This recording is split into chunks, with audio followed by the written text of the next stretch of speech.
또 시장에 또 관통할 만한 또 이슈를 하나 보도록 하겠는데요. 네. 뜬구름 잡는 거 아닙니다. 이게 대놓고서 딱 가장 필요한 정보.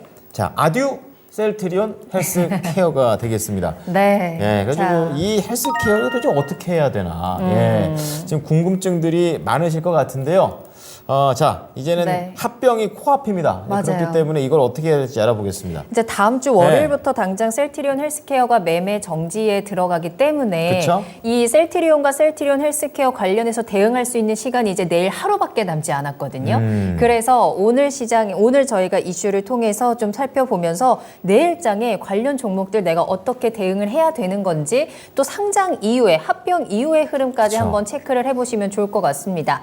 자, 그러면 이 주제에 대해서 두 분과 함께 저희가 깊숙하게 이야기를 시작해 보도록 할게요. 네, 자 그럼 셀트리온 헬스케어에 대한 매매 정지 이 관련해가지고 갖고 계신 분들은 들고 갈지 아니면 팔고 갈지 알아보겠습니다. 자, 이사님, 박철순 이사께서는 들고 갈까요? 아니면 팔고 갈까요? 그러니까 내일 팔아요? 갖고 있어요. 와, 진짜 노골적이죠, 이렇게. 당장 내일 하루 남았거든요. 아, 이게 굉장히 이제 투자자 관점에 따라서 어떤 상황에 따라서 다른데 저는 일단은 가져갑니다.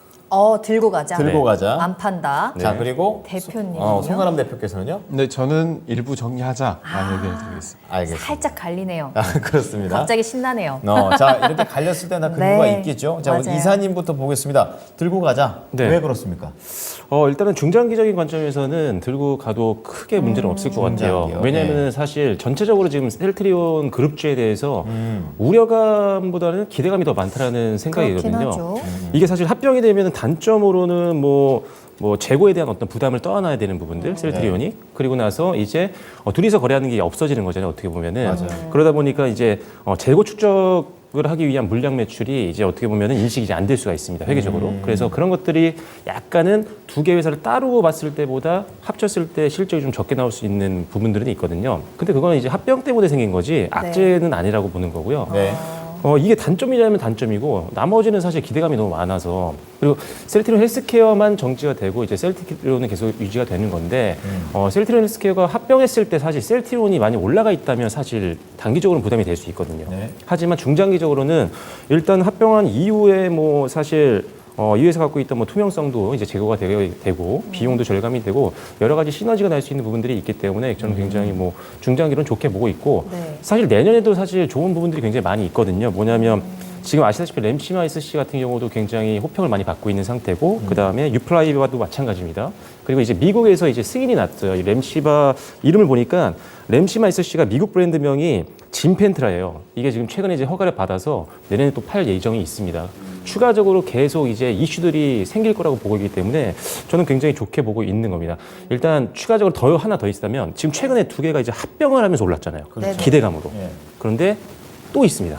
합병 말고 또 있어요? 아니 셀트리온 또 남았잖아요, 하나가 더. 제약이 남아 있으니까. 결국은 이제 또 이 세 개를 다 하나로 제약도. 묶으려고 하는 큰 그림이기 때문에 길게 본다라고 한다면 또 하나의 또 추가 모멘텀이 있다라는 거죠. 그래서 이번에도 이제 합병 이슈로 많이 올랐기 때문에 중장기로 또 제약이 또 올라오게 되면 또 한번 올라갈 수 있는 레벨업 될 수 있는 좀 기대감이 있다라고 생각을 합니다. 그래서 중장기 관점에서는 좋다. 다만 합병된 이후에 잠깐의 주가 떨림은 있을 수 있으니까요. 그런 것들 감안하셔서 셀트리온과 셀트리온 헬스케어를 적절하게 비중 나눠서 담는 것도 뭐 좋은 전략이 될 것 같습니다. 네.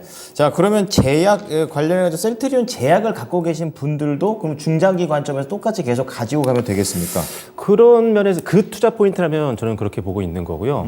일단은 셀트리온과 셀트리온 헬스케어를 봤을 때 셀트리온 헬스케어는 일단 거래 정지가 되기 때문에 일단은 뭐 내일 끝나면 이제 상장되기 전까지 흡수합병 되기 전까지는 일단 매매가 되지 않지만 오히려 그 사이에 계속 거래를 하고 있는 셀트리온이 좀 더 집중을 받지 않을까 저는 개인적으로 생각을 합니다. 왜냐하면 셀트리온 헬스케어와 셀트리온이 합병을 하는데 헬스케어는 거래가 안 되기 때문에 차라리 셀트리온이라도 먼저 뒤늦게 매수하는 매수세가 몰릴 수가 있거든요. 그래서 그런 부분에 대해서 강점이 있다고 보고 있는 거고 추가적으로 이게 머리를 좀 잘 쓴 것 같아요. 어떤 지금 부분에서요? 배당 공시가 나왔잖아요. 아, 세게 주던데요. 네, 이게 되게 네. 굉장히 세게 주는 겁니다. 그래서 이게 지금 딱 정지되기 전에 배당을 이제 다 하니까 셀트리온 같은 경우 지금 뭐 굳이 팔 이유가 없죠. 좀 더 기다렸다가 배당락 그 다음에 팔아도 늦지 않으니까요. 그래서 배당을 노리고 들어오는 매수세가 들어올 수도 있고 이런 것들을 감안했을 때는 한동안은 좀 더 셀트리온이 좀 가지 않을까. 그래서 뭐 여유 자금을 셀트리온 헬스케어에 더 넣는 것보다는 네. 여유 자금을 또 넣고 싶다면 차라리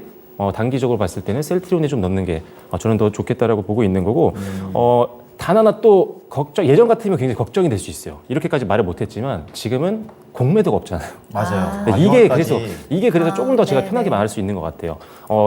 불과 얼마 전이었으면 제가 이런 똑같은 이벤트가 있었을 때는 좀 더 변동성에 대비를 하자 이렇게 말씀드렸겠는데 지금 공매도가 또 금지되어 있는 상태이기 때문에 일단은 전체적으로 전 중간경제로는 좋게 보고 있는 거고요. 단기적으로는 좀 셀트리온을 좀 좋게 보고 있습니다. 네, 자 조금은 긴 관점으로 가져가신다면은 뭐 그렇게 걱정할 게 없다라는 그런 관점이 되겠습니다. 근데 이게 매매 거래 정지 기간이 4주면은 짧은 기간은 아니어서요. 그렇죠. 가지고 계신 분들 한편으로는 좀 불안하실 것 같거든요. 지금 채팅창에서도 합병이 되고 나면 올랐던 거 다 떨어질 것 같아요라는 댓글도 올라오고 있어서 합병 이슈에 대한 기대감으로 워낙에 올라왔고 이미 합병이 됐다고 보고 그런 기대감이 실리는 움직임이 있기 때문에 막상 합병이 딱 되고 뚜껑이 열렸을 때 어느 정도는 좀 조정이 나오지 않겠느냐라는 시선도 분명히 있는 것 같습니다. 그렇죠. 그런 쪽에서 이제 송가람 대표님께서는 일부는 매도를 하자라고 말씀해 주셨는데 어떤 관점에서 보셨을까요? 네, 방금 이사님이 말씀해 주신 것처럼 장기적으로 봤을 때는 셀트리온에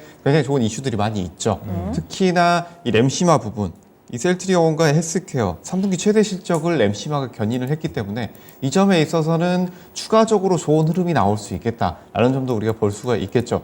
하지만 우리가 여기서 지금 이슈가 어떤 이슈인지를 먼저 체크를 해봐야 된다라는 점을 말씀을 드릴 텐데요. 네. 이 이슈 같은 경우에는 이 합병 효과에 대한 기대감, 그것으로 인해서 최근 많이 올라왔습니다. 단기적으로. 이 합병 기대감으로 올라왔기 때문에 이 합병 기대감으로 인해서 지금은 어느 정도 재료가 소진되지 않았나.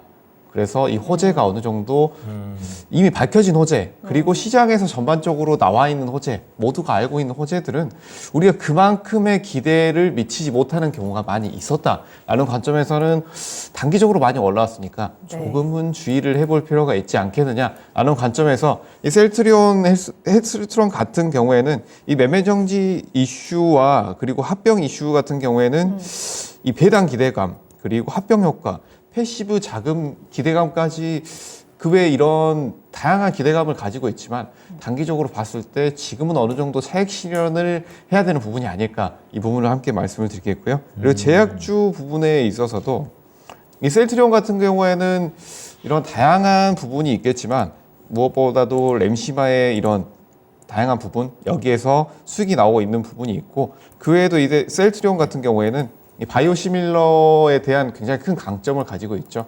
이 바이오시밀러 업체들 같은 경우에 다양한 업체들이 있는데 이런 파이프라인을 통해서 앞으로 매출이 나올 좋은 회사들이 많이 있습니다.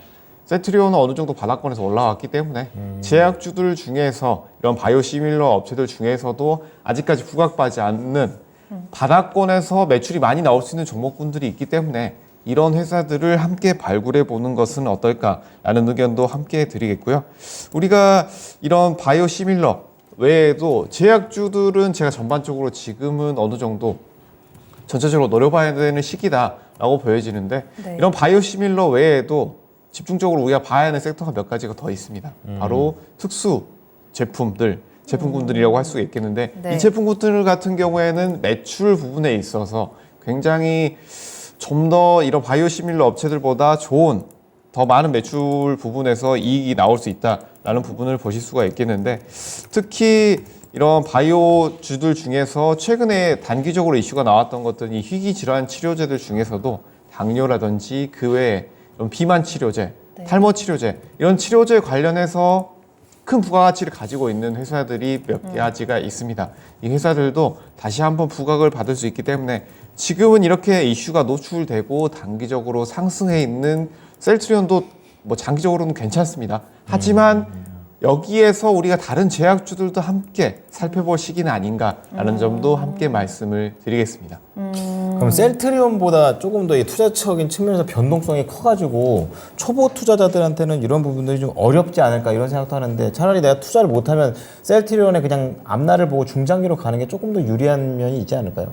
보유하신 분들은 네. 셀트리온을 어느 정도 장기적으로 보유해 보시는 것도 좋은 방법이 될 수 있다라는 점을 말씀을 드리겠고요. 지금은 신규 자금을 생각을 하신다라고 네. 한다면 지금 위치에서는 추가로 더 매입을 하시는 것보다는 네. 이 제약 섹터를 생각을 하시더라도 제약 섹터 내에서 다른 제약 제품군들 중에서 바닥권에서 올라올 수 있는 제품군 가지고 있는 회사들까지 함께 보시는 것이 어떨까라는 정도 말씀드리겠습니다. 네. 또 한 가지 궁금한 게 이사님께서는 이제 장기적으로는 긍정적으로 보신다라고 하시면서 이제 보유 의견을 주신 거잖아요. 네네. 근데 이제 내일이 거래 정지 전에 마지막 거래일이다 보니까 네. 내일 지금까지 올랐던 게 내일 시장에서 조금 조정이 나올 수도 있지 않을까라는 생각이 갑자기 들어서요.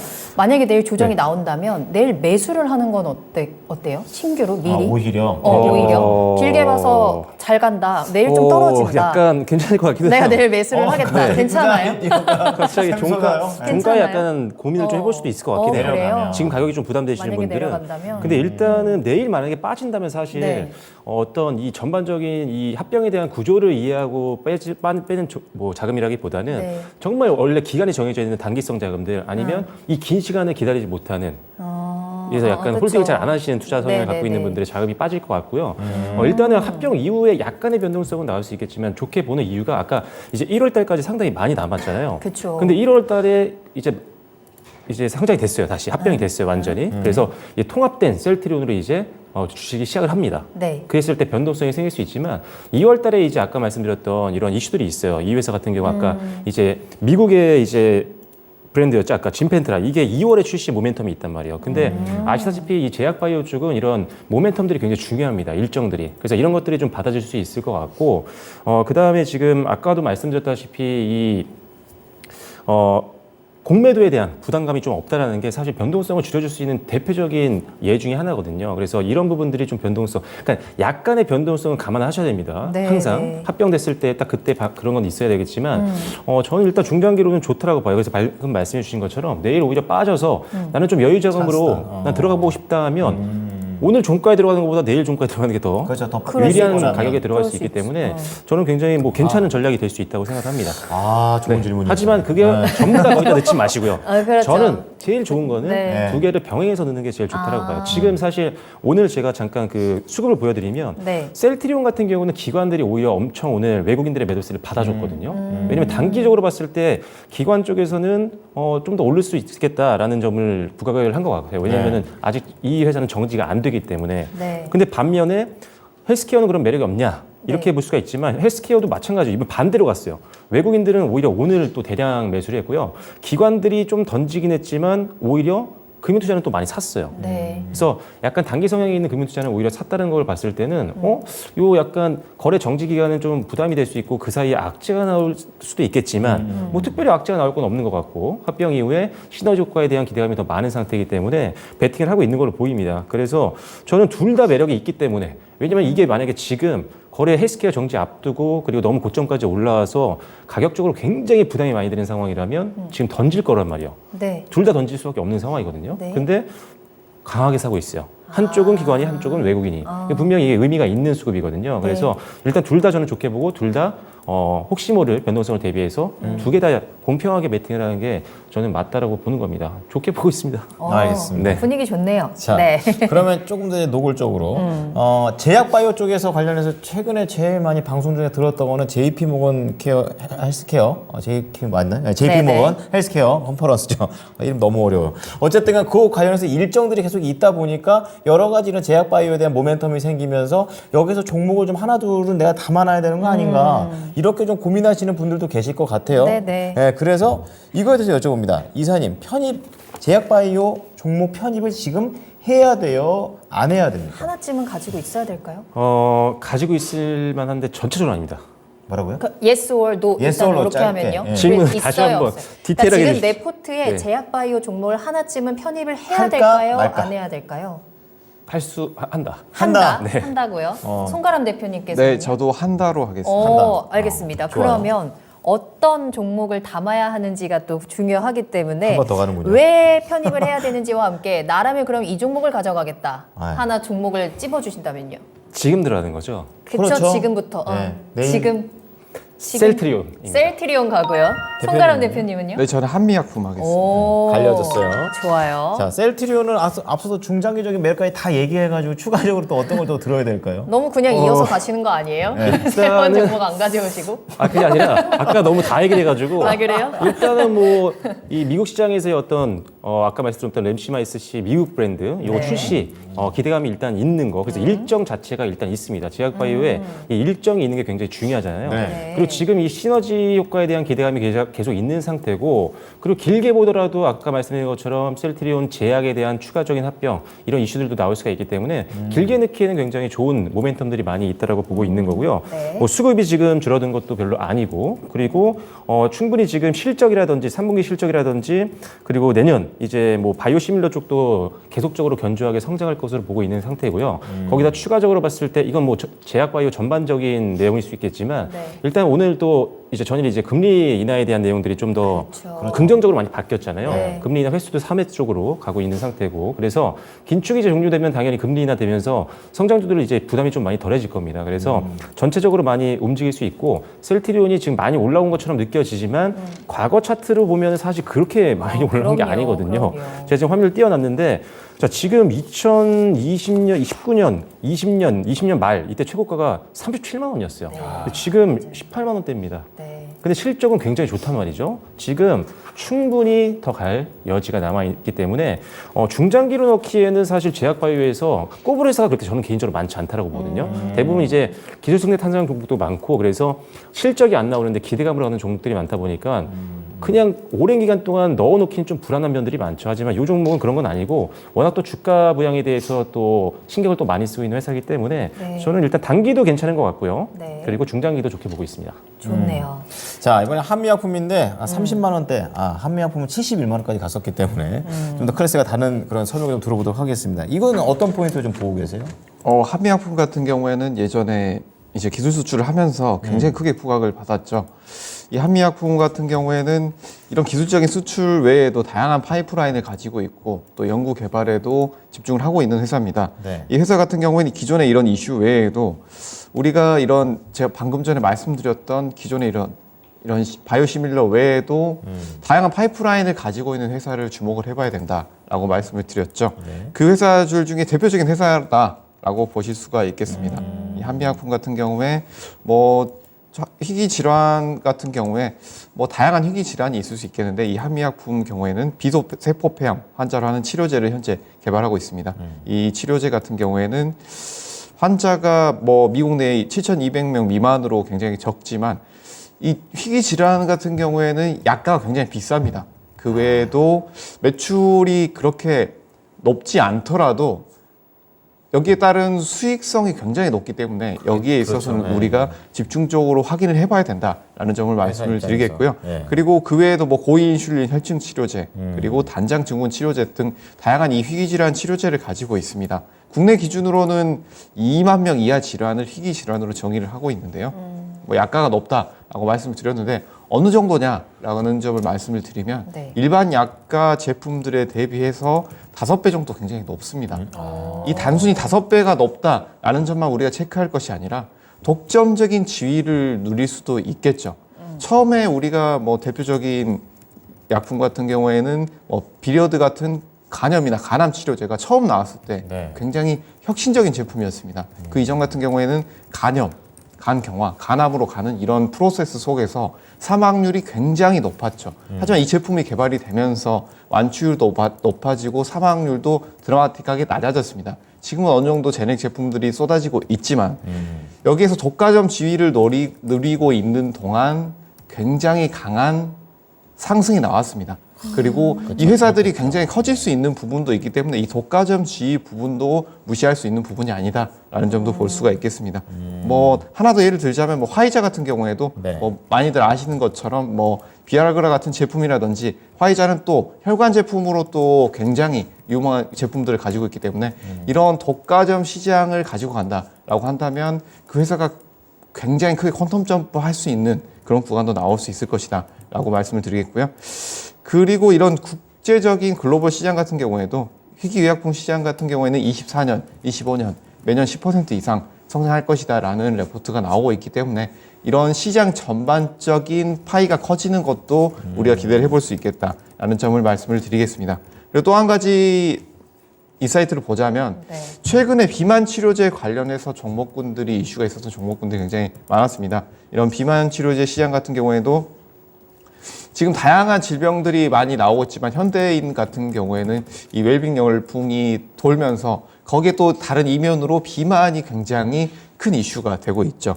비만 치료제 시장은 그에 따라서 굉장히 커지고 있는데 지금은 뭐 25억 달러 정도 시장이 형성이 돼 있다고 하는데 30년까지는 대략적으로 550억 달러 정도의 시장이 형성될 것이다 라는 부분이 나오고 있습니다. 그래서 이런 비만 시장의 강쟁이 커지고 있는 부분에 있어서는 우리가 여기에 비만 치료제 특성을 가지고 있는 회사들도 주목을 해볼 필요가 있겠다라는 점도 말씀을 드리겠습니다. 알겠습니다. 한미약품 같은 경우에는 이 비만 치료제를 개발하고 있고 임상 3상 시험 계획도 가지고 있기 때문에 이 점까지 함께 체크해 보시길 바라겠습니다.